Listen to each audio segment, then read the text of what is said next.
يسألونك عن الأهلة قل هي مواقيت للناس والحج وليس البر بأن تأتوا البيوت من ظهورها ولكن البر من اتقى وأتوا البيوت من أبوابها واتقوا الله لعلكم تفلحون وقاتلوا في سبيل الله الذين يقاتلونكم ولا تعتدوا إن الله لا يحب المعتدين واقتلوهم حيث ثقفتموهم وأخرجوهم من حيث أخرجوكم والفتنة أشد من القتل ولا تقاتلوهم عند المسجد الحرام حتى يقاتلوكم فيه فإن قاتلوكم فاقتلوهم كذلك جزاء الكافرين فإن انتهوا فإن الله غفور رحيم وقاتلوهم حتى لا تكون فتنة ويكون الدين لله فإن انتهوا فلا عدوان إلا على الظالمين الشهر الحرام بالشهر الحرام والحرمات قصاص فمن اعتدى عليكم فاعتدوا عليه بمثل ما اعتدى عليكم واتقوا الله واعلموا أن الله مع المتقين وأنفقوا في سبيل الله ولا تلقوا بأيديكم إلى التهلكة وأحسنوا إن الله يحب المحسنين۔ لوگ آپ سے نئے مہینوں کے چاند کے بارے میں پوچھتے ہیں، آپ انہیں بتا دیجئے کہ یہ لوگوں کے مختلف معاملات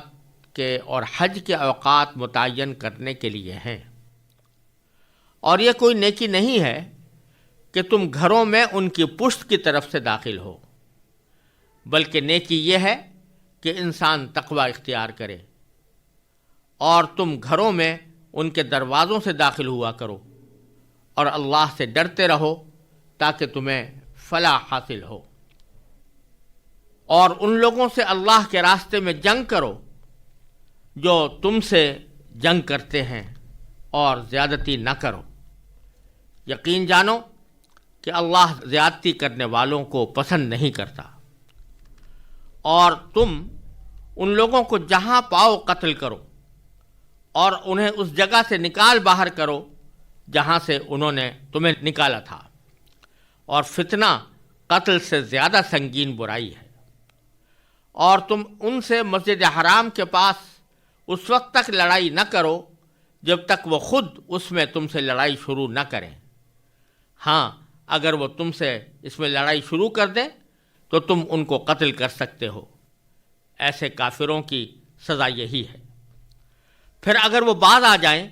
تو بے شک اللہ بہت بخشنے والا بڑا مہربان ہے، اور تم ان سے لڑتے رہو یہاں تک کہ فتنہ باقی نہ رہے اور دین اللہ کا ہو جائے۔ پھر اگر وہ باز آ جائیں تو سمجھ لو کہ تشدد سوائے ظالموں کے کسی پر نہیں ہونا چاہیے۔ حرمت والے مہینے کا بدلہ حرمت والا مہینہ ہے، اور حرمتوں پر بھی بدلے کے احکام جاری ہوتے ہیں۔ چنانچہ اگر کوئی شخص تم پر کوئی زیادتی کرے تو تم بھی ویسی ہی زیادتی اس پر کرو جیسی زیادتی اس نے تم پر کی ہو، اور اللہ سے ڈرتے رہو، اور اچھی طرح سمجھ لو کہ اللہ انہی کا ساتھی ہے جو اس کا خوف دل میں رکھتے ہیں، اور اللہ کے راستے میں مال خرچ کرو اور اپنے آپ کو خود اپنے ہاتھوں ہلاکت میں نہ ڈالو، اور نیکی اختیار کرو، بے شک اللہ نیکی کرنے والوں سے محبت کرتا ہے۔ یہ آیات کریمہ اللہ تبارک و تعالی نے صحابہ کرام کے یا دوسرے لوگوں کے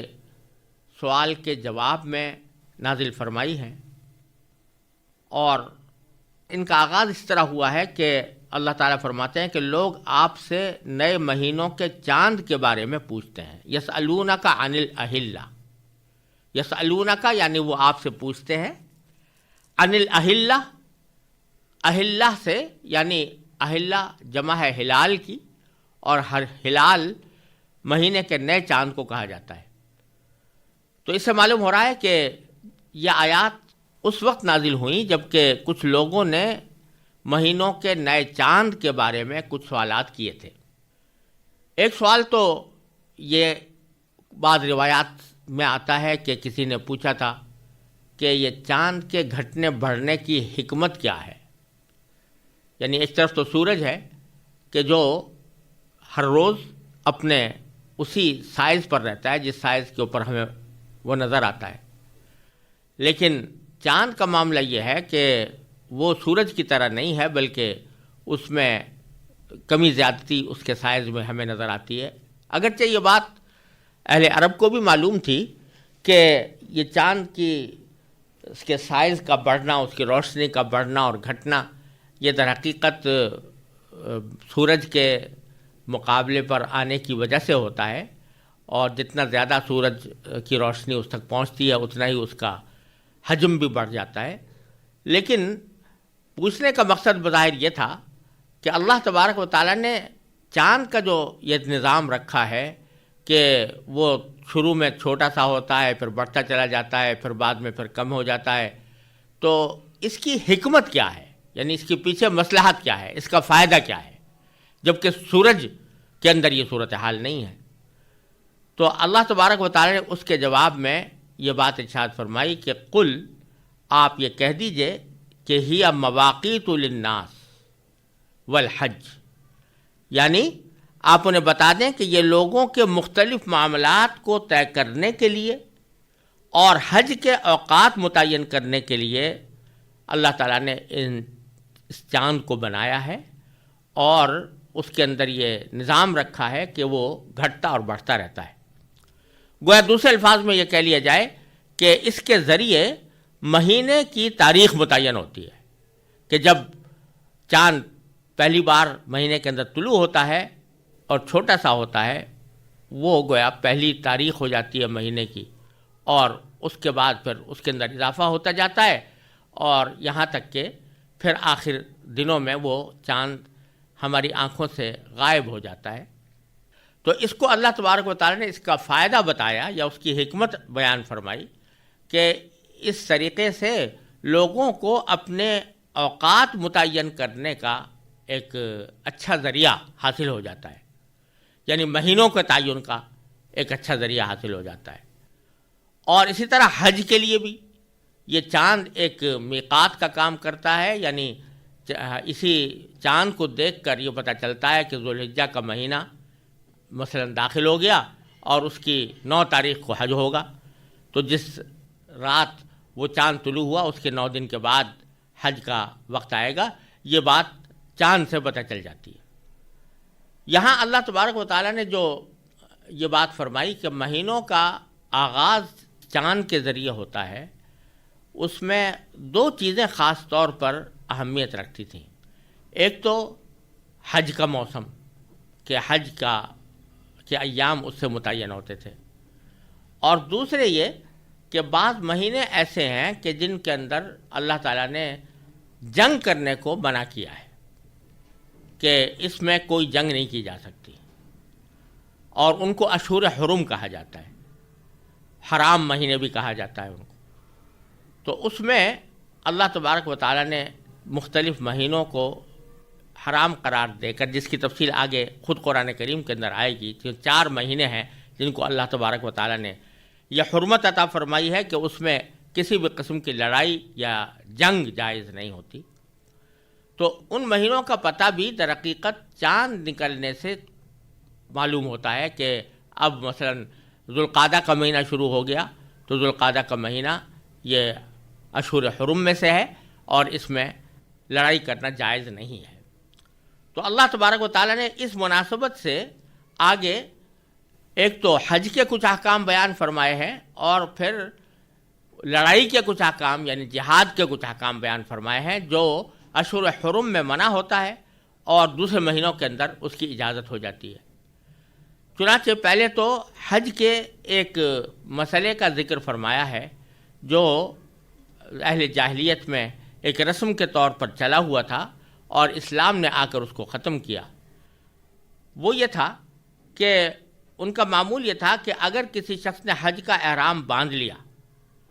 اور باندھنے کے بعد گھر سے نکل گیا اور پھر کسی ضرورت سے واپس گھر میں جانا پڑا تو وہ یہ کہتے تھے کہ گھر کے عام دروازے سے داخل ہونا ناجائز ہے، بلکہ اگر داخل ہونا ہو تو گھر کے پچھلے حصے سے داخل ہوتے تھے۔ یہ خامخواہ کی ایک رسم لوگوں نے بنا رکھی تھی، یہ حج کے احکام میں ایسا کوئی حکم اللہ تعالیٰ کی طرف سے نہیں تھا۔ تو اللہ تبارک و تعالیٰ نے اس کی تردید کرتے ہوئے فرمایا کہ وَلَيْسَ الْبِرُّ بِأَن تَأْتُوا الْبُيُوتَ مِن ظُهُورِهَا، یعنی یہ کوئی نیکی نہیں ہے کہ تم گھروں میں ان کی پشت کی طرف سے داخل ہو، کیونکہ اللہ تعالیٰ نے اس کا کوئی حکم نہیں دیا۔ اگر اللہ تعالیٰ نے حکم دیا ہوتا تو بے شک نیکی کی بات ہوتی، لیکن جب اللہ تعالیٰ نے کوئی حکم نہیں دیا تو اپنی طرف سے تم نے جو یہ رسم بنائی ہے اس کی کوئی بنیاد نہیں، یہ بے بنیاد ہے اور غلط رسم ہے۔ یہ آیت کریمہ اگرچہ براہ راست تو اس خاص واقعے سے متعلق ہے جس میں کہ اہل عرب احرام باندھنے کے بعد اپنے گھروں میں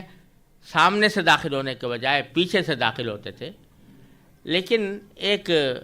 تھوڑا سا اس کے الفاظ کے عموم میں یہ بات بھی داخل ہے کہ جب آدمی کوئی کام کرے تو جو اس کا معروف طریقہ ہے اسی طریقے کے مطابق اس کو انجام دینا چاہیے، اس کو گھما پھرا کر یا کسی اور بالواسطہ طریقے سے انجام دینا درست نہیں۔ جو کام کا جو معروف طریقہ ہے وہی اختیار کرنا چاہیے۔ چنانچہ آگے فرمایا وَلَٰكِنَّ الْبِرَّ مَنِ اتَّقَىٰ، نیکی یہ نہیں ہے کہ تم پیچھے سے داخل ہو، لیکن نیکی یہ ہے کہ انسان تقوی اختیار کرے۔ اور فرمایا کہ وَأْتُوا الْبُيُوتَ مِنْ أَبْوَابِهَا، اور تم گھروں میں ان کے دروازوں سے داخل ہوا کرو۔ وَاتَّقُوا اللَّهَ،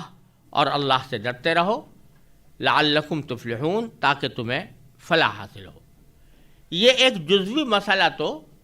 اللہ تبارک و تعالیٰ نے حج سے متعلق ذکر فرمایا، کیونکہ حج کے تفصیلی احکام آگے آنے والے ہیں، تو لیکن ہوتا یہ تھا کہ جو ہی انہوں نے چاند دیکھا، اشہر حج کا چاند دیکھا اور وہ گھروں سے روانہ ہوئے، تو اس کے بعد یہ غلط رسم ان کے اندر پڑی ہوئی تھی، اس واسطے اس کی غلطی کے اوپر آپ نے اس طرح متنبہ فرما دیا۔ آگے پھر جہاد کے بارے میں بھی کچھ احکام عطا فرمائے ہیں، اور ان کی وجہ بھی اس مہینوں کے چاند سے اس کا تعلق میں جیسا میں نے عرض کیا یہ ہے کہ بعض خاص مہینوں میں لڑائی منع تھی، تو ان مہینوں کا تعلق بھی چاند سے تھا، یعنی ان کا پتہ بھی چاند سے چلتا تھا۔ تو اللہ تعالیٰ نے فرمایا اس قتال کا حکم دیتے ہوئے کہ وَقَاتِلُوا فِي سَبِيلِ اللَّهِ الَّذِينَ يُقَاتِلُونَكُمْ، اور ان لوگوں سے اللہ کے راستے میں جنگ کرو جو تم سے جنگ کرتے ہیں۔ وَلَا تَعْتَدُوا، اور زیادتی نہ کرو، اور زیادتی نہ کرنے کی وجہ یہ بیان فرمائی کہ ان اللہ لا يحب المعتدین،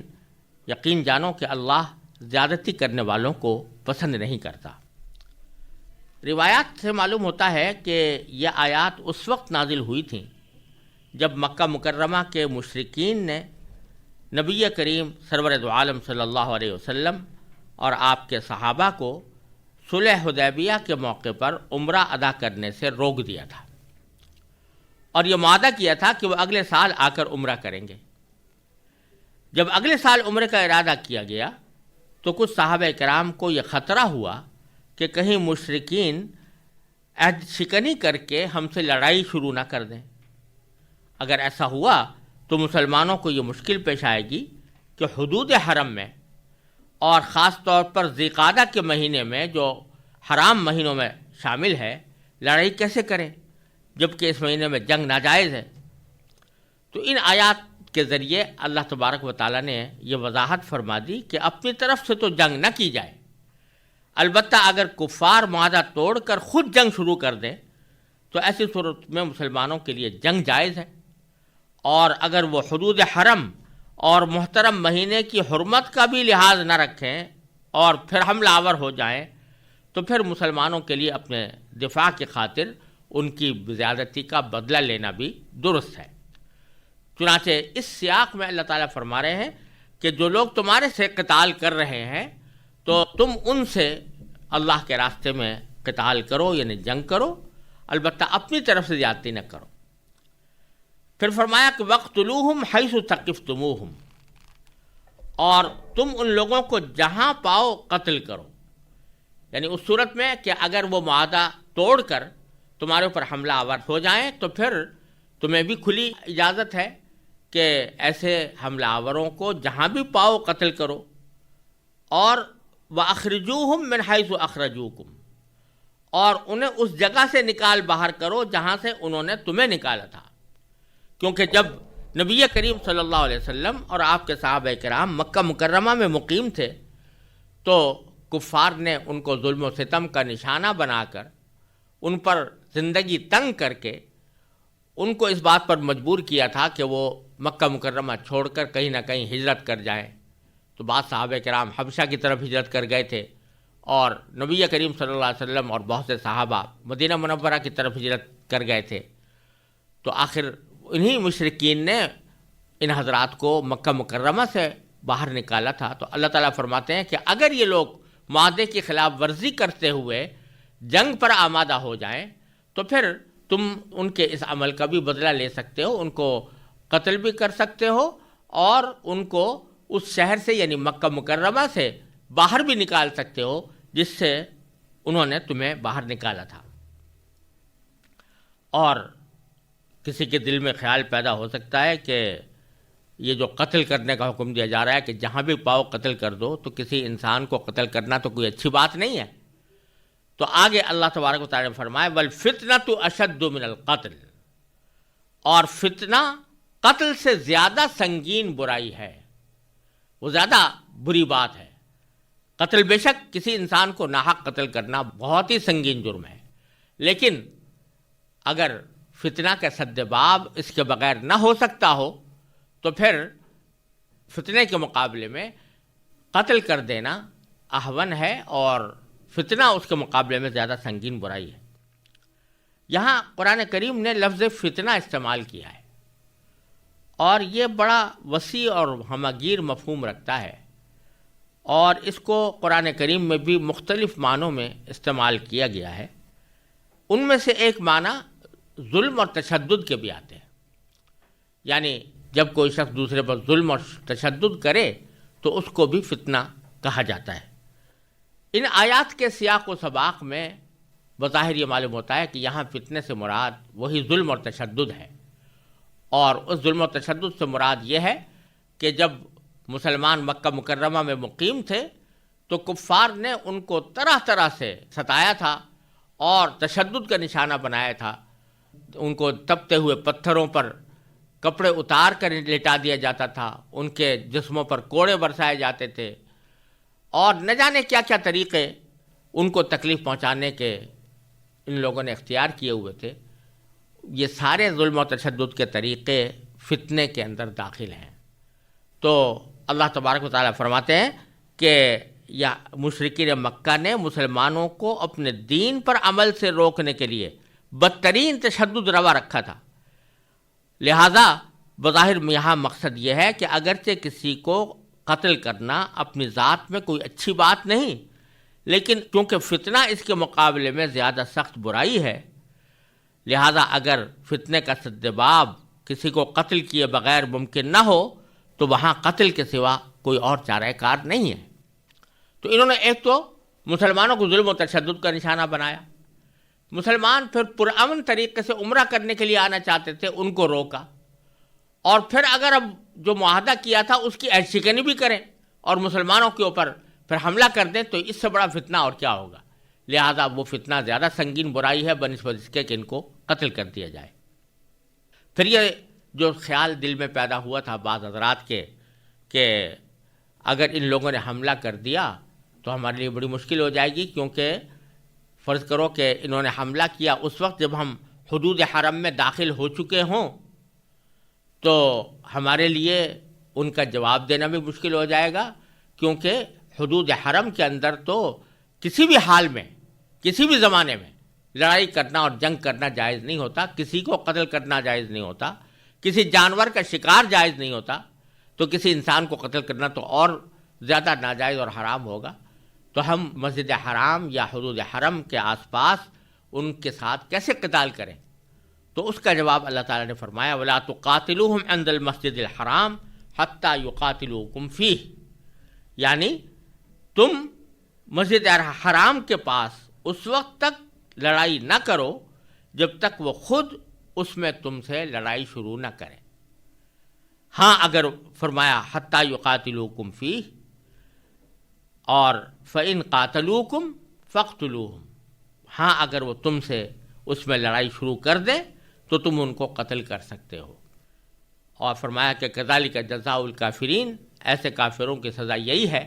کہ جب وہ مسجد حرام کی حرمت کا پاس نہیں رکھ رہے، حدود حرم کی حرمت کا پاس نہیں رکھ رہے،